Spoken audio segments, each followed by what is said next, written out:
చెయ్యి అడ్డం పెట్టుకొని తుమ్మచ్చుగా. తుమ్మొచ్చేప్పుడు చెప్పి వస్తుందా?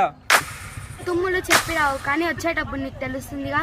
ఏ ఖర్చీఫో చెయ్యో నోరుకు అడ్డంగా పెట్టుకొని తుమ్మాలి. పెట్టుకునేది లేదు. ఏం చేస్తావు? బుద్ధి లేదా? లేదు. ఎక్కువ మాట్లాడితే ఇంకోసారి నీ మగానే తుమ్ముతా.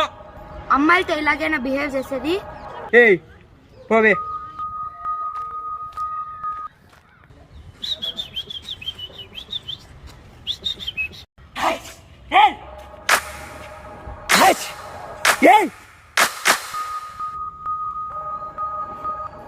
నా మగం మీద తుమ్మేది. మగం మీద తుమ్మితే రోగాలు వస్తాయి లేదా? అంటే నువ్వు అమ్మాయి ముఖం మీద దుమ్మితే రోగాలు రావు, నీ ముఖం మీద ఎవరన్నా దుమ్మితే రోగాలు వస్తాయా? అవతారం చేస్తున్నావా?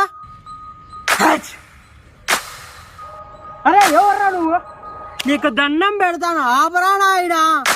ఇంకోసారి తుమ్మే అప్పుడు నోరుకు అడ్డంగా కచ్చి పెట్టుకోను, చెయ్యి అడ్డం పెట్టుకునేది లేదు అంటే అంటే నువ్వు అవతారం చేస్తే నీకు 10 అవతారాలు చూపించేటోళ్ళు ఈ సొసైటీలో చాలా మంది ఉన్నారు. నాకు చాలా బాగా అర్థమైంది. అన్నట్టు ఆ అమ్మాయికి సారీ చెప్పడం మాత్రం మర్చిపోనరా అయ్యా, దండం పెడతాను, వదిలేరా అయ్యా. సిస్టర్ తప్పు అయిపోయింది సిస్టర్, సారీ సిస్టర్, తప్పు అయిపోయింది సిస్టర్, క్షమించి సిస్టర్, తప్పు అయిపోయింది.